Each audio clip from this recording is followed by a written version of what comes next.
said, I'm me, there's no one like me. Trying, deep down, you trying. What's up, what's up, what's up? It's Paris Hart and Jason Williams for another episode of the Love of It podcast.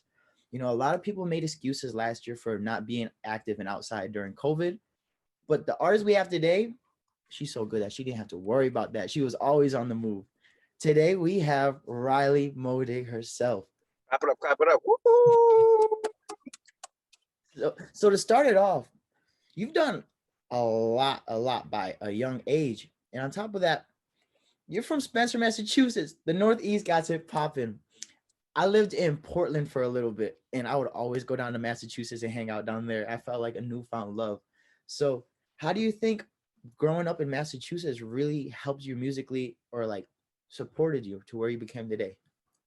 Honestly, I think growing up in such a small town, like it just made me like want so much more for myself. Like I feel like everybody around me was just like, yeah, like I'm fine with just like going to the local high school and, working a 9 to 5 and being unhappy and this is fine. Like this is what I'm gonna have to do and this is fine and I'm just gonna accept that. And I was like, I'm not doing that. Like, like I I just decided like school wasn't for me. I was like, I want to pursue what I want to pursue, which is me as a creative. I just needed to be doing something creative. I needed to be doing something that had to do with art. And there wasn't much of that around me. So I was just like, I need to get out of here as fast as I possibly can.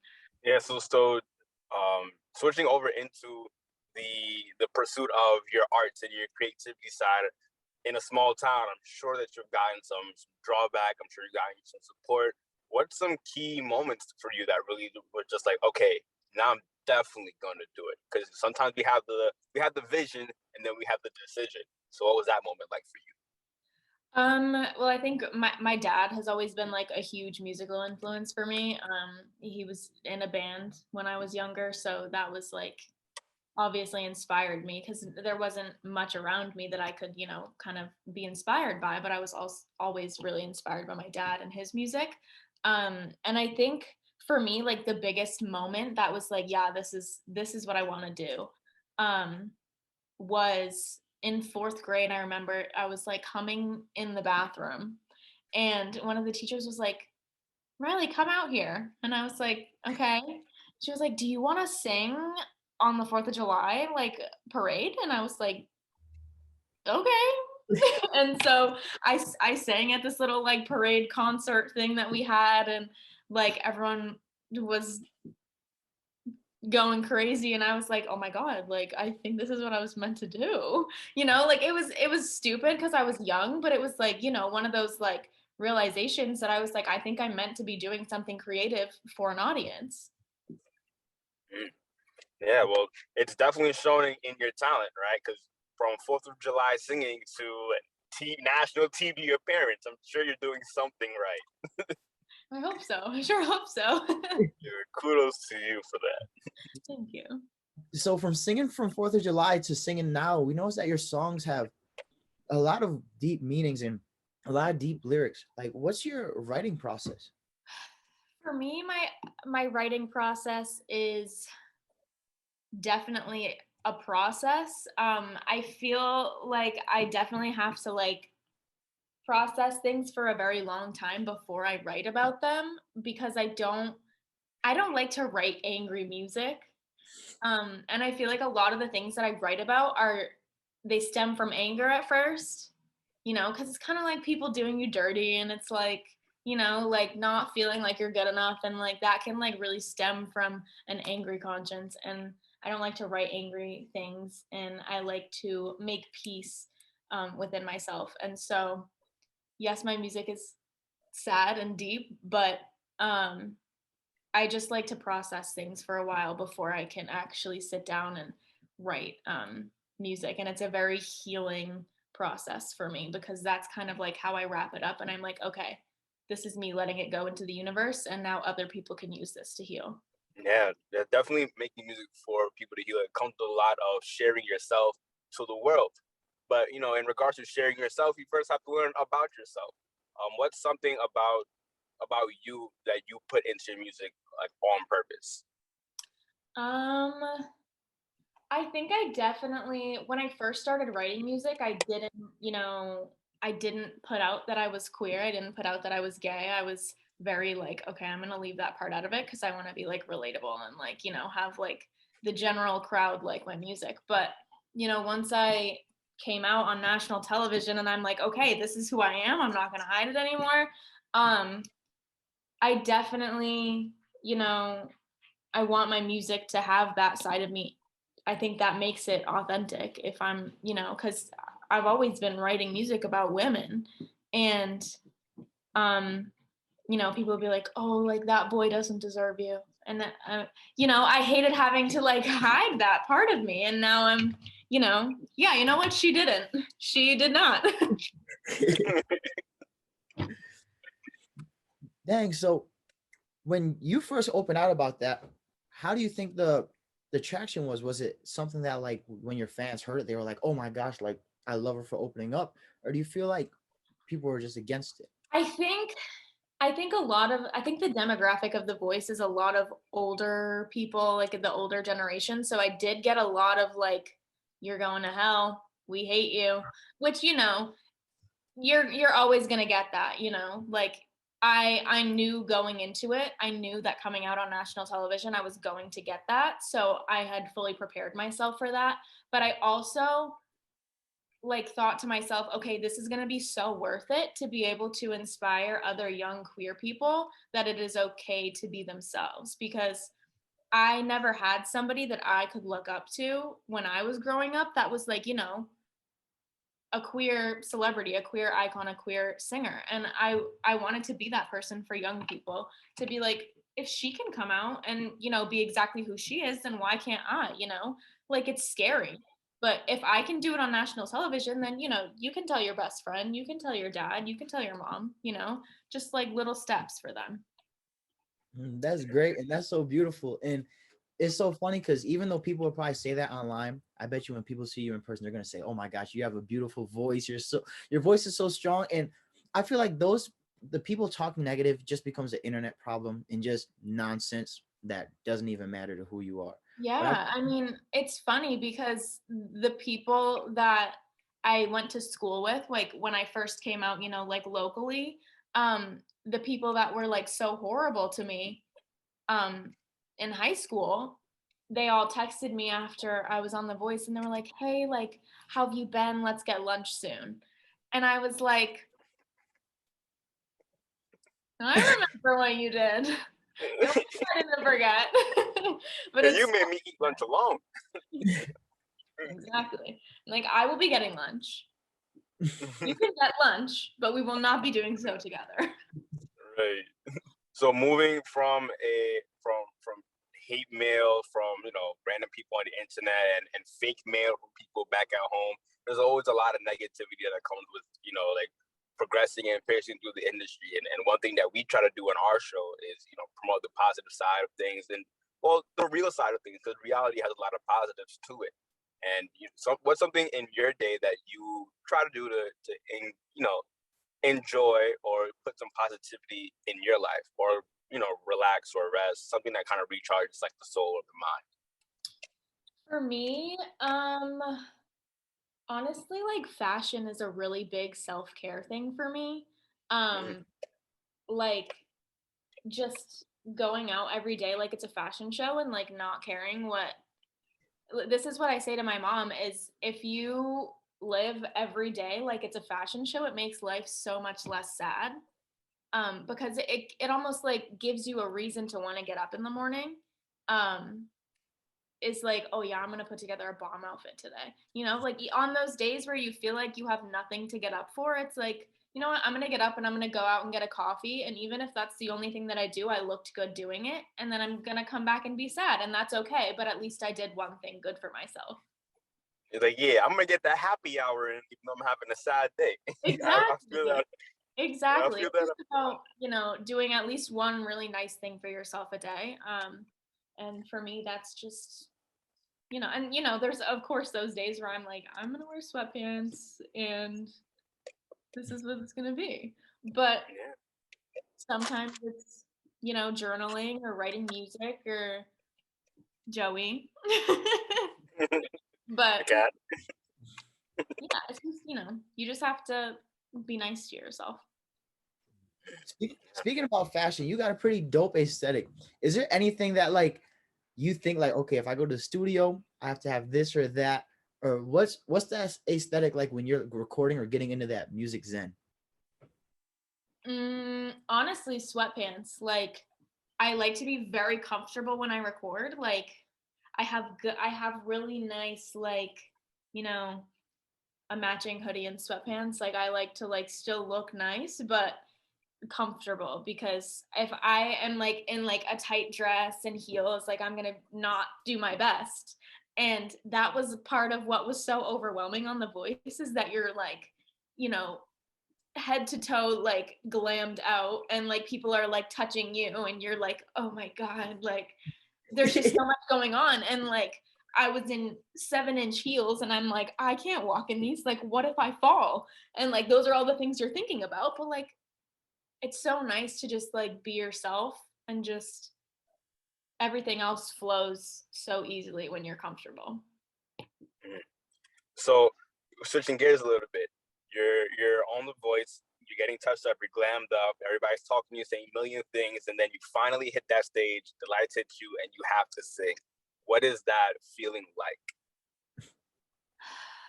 There's nothing else that I can use to describe it except a complete blackout. Like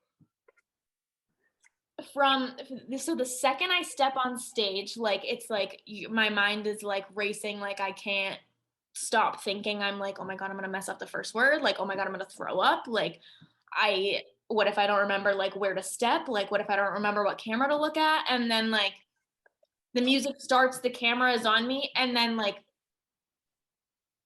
I'm literally already backstage. I don't remember what just happened. And then like I actually have to like go back and watch my performance later so I can like figure out what happened, like remember what I sounded like. But I kind of liked that about it, because like I didn't think, I just did, Mm. because like I felt the song and I was like, just do it, like it's fine. Because that's what it was about for me, was just feeling the music. I wanted to have a connection with the song that I was singing, and I just turned it all off and performed as if I was the writer of that song. Like I really connected with it. That's dope. And speaking of performing too, you actually were on Ellen. How was that compared to The Voice? Was it the still same blackout, or was it like, whoa? Well, honestly, I think that performing for Ellen was a little bit like more nerve-wracking, because like she wasn't like judging me, but like I didn't know if she was like judging me in her head, because like the judges like on stage have to say whether they like you or not. But then it's like these people don't have to say whether they like me or not. Like I'm just singing for them, and then I go. And then it's like I don't know what they're thinking. Like I honestly feel like those kind of audiences are more nerve-wracking to me than like somebody that's going to be like, okay, this was either really good or this was either really bad. So, but it was so fun, and she was literally so sweet. And she made my mom cry. Um, yeah, in a nice way. She gave my mom a hug backstage, and she was like, I'm so glad you're accepting and all this good stuff. And it was really sweet. And she gave me a t-shirt and a mug. Hey, the Ellen mug. That's how you know it's official, when you get to drink out of it. So you've been on Ellen, been on The Voice. Do you have your sights set on anywhere else that you're aiming to reach for right now, or any like any hopeful or bucket list TV shows, artists that you want to go on? I would love to have some kind of platform large enough to host like a charity concert for like young LGBTQ youth, like something like that. I would love to like I would so my when I first came out, my absolute queer artist was King Princess. I remember going to her concert like 3 days after I told my mom I was gay, and I was just sobbing in the audience. I was just, because she's so open about her sexuality, and I'm just sobbing because all of her music is about women and she dresses how she wants to, and she's just such a beautiful human being. And I think now that it's like 3 years later and I've developed a little bit more of a platform, I would absolutely love to do something with her, even if it's just like opening up a show for her or something. I love that everything she stands for. Even just to meet her, just to hug her, like that could also be up there. Hey, while we're on that topic, who else influences you? I would say a lot of Phoebe Bridgers and like Julian Baker. I love the way that they write their music. And I love how heartfelt it is. And I can sob to their music, but I can also just like sit peacefully to their music, which I really, really enjoy. And like that's kind of like my checklist when I listen to music is like, okay, can I cry to this? And can I sit in peace with this? And if both of those are checked off, then it's a good song in my book. And I feel like all of their songs I can do that to. And I feel like I am very heavy-handedly influenced by both of their music. Nice. So, which one do you prefer? Because me and Jason ask every artist this. Do you prefer writing or performing more? I think I prefer performing more. I love writing, but I think performing just like you can just tell such a story because everybody can interpret what I write in however way they want to.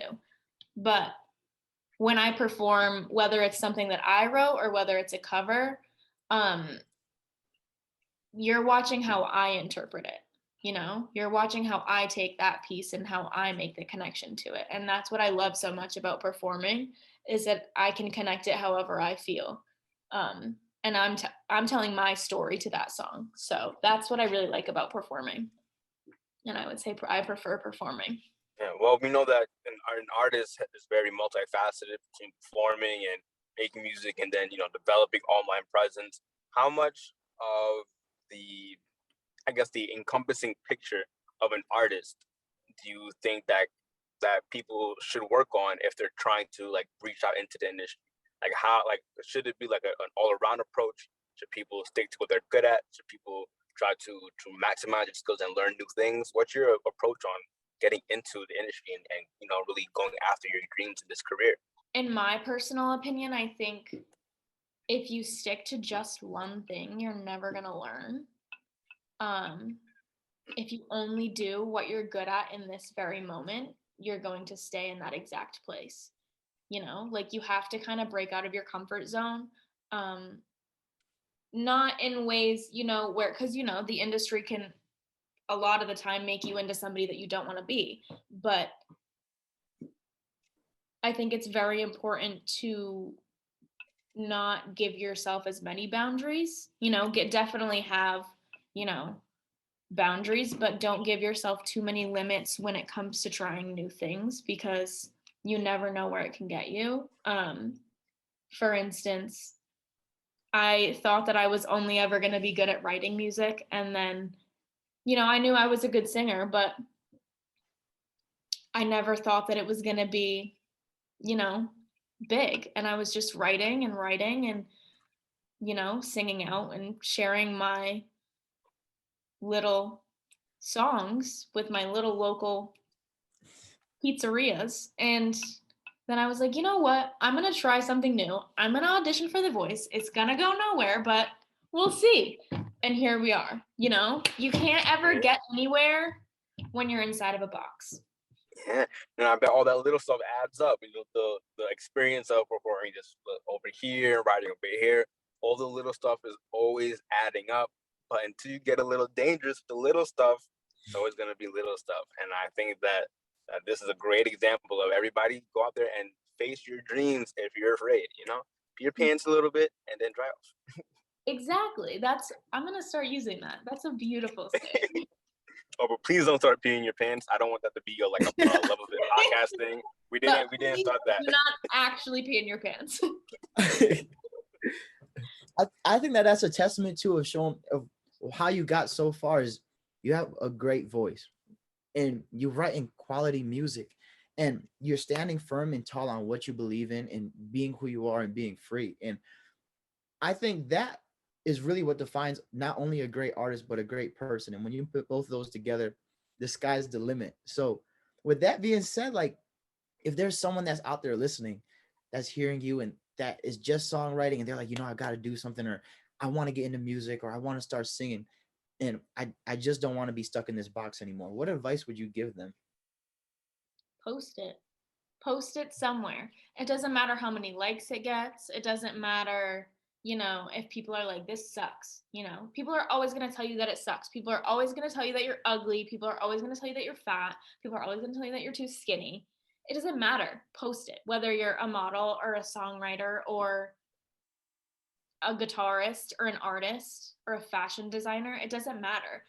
Post your work somewhere. Show it to somebody, walk down to that local news station and be like, play my song, like, you just have to take risks, and if people don't like that you're taking risks, at least you tried.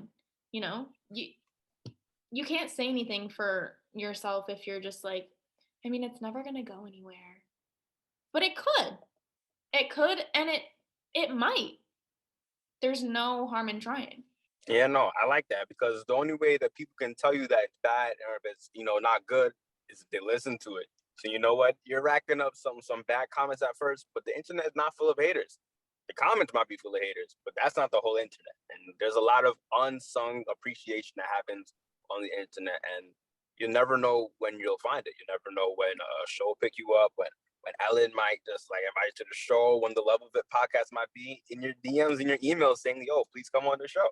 Exactly. And make connections too, like the connections that I've made through The Voice, I'm still friends with every single contestant on my season. I still talk to them every single day.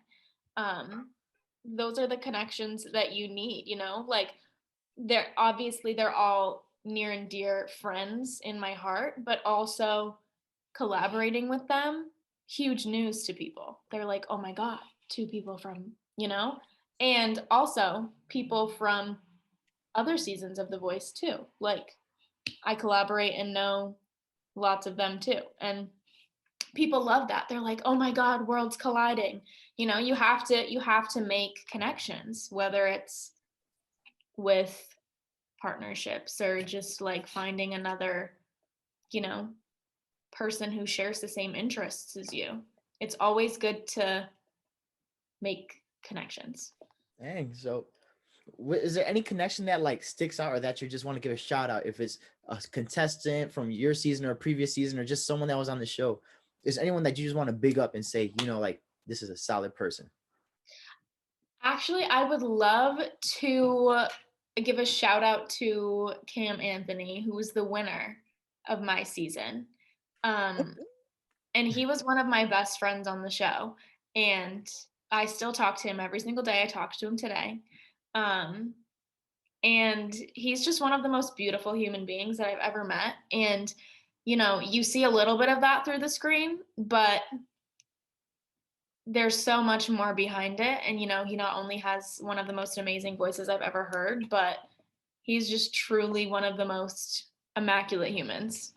Just so kind, so beautiful inside and out. Well, definitely shout outs to Cam Anthony. All right. We love you. We love what you've done.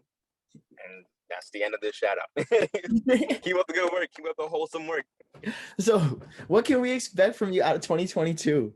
I have some new music in the works. A few more songs have been recorded and are waiting to be released. Honestly, a lot of healing that I would like to project onto other people through music, through art, through any creative means that I can get my hands on. Since I have been on The Voice, I have just been on this road to this journey of myself. And that was the start of it. And whether or not, my career absolutely blows up, I just want to continue to help other people find themselves and heal. So I think that's what other people can expect from me in 2022. Yeah, that's a very good expectation. You know, the way that we heal is by constantly redefining ourselves, redefining and finding. So I think that your 2022 and your future music career is gonna be on just that same level. If this is the path you're taking, because it's very authentic, it's very genuine. You know? Thank you. Where can our listeners find you on social media if they want to become fans and start listening? You can find me on Spotify at Ryleigh Modig. You can find me on Instagram at Ryleigh Modig. You can find me on Twitter at Ryleigh Modig. And you can find me on YouTube at Ryleigh Modig. And TikTok. All of the above. All right, so Ryleigh Modig on all 5. Hey, so we just want to thank you for being on the show, and thank you for doing not only great things in your community, but great things in music. And thank you for being true. And you know, it's tough. We know that there's a lot of people that might not be who they say to be, but thank you for being one of the people that actually is who they are, sings about what they do, and is someone who's just a genuine person. And a voice of healing. There's always healing needed in the industry, believe it or not. There's always healing needed everywhere. Everywhere. Hey, this is Ryleigh Modig, and you are listening to the Love of It podcast.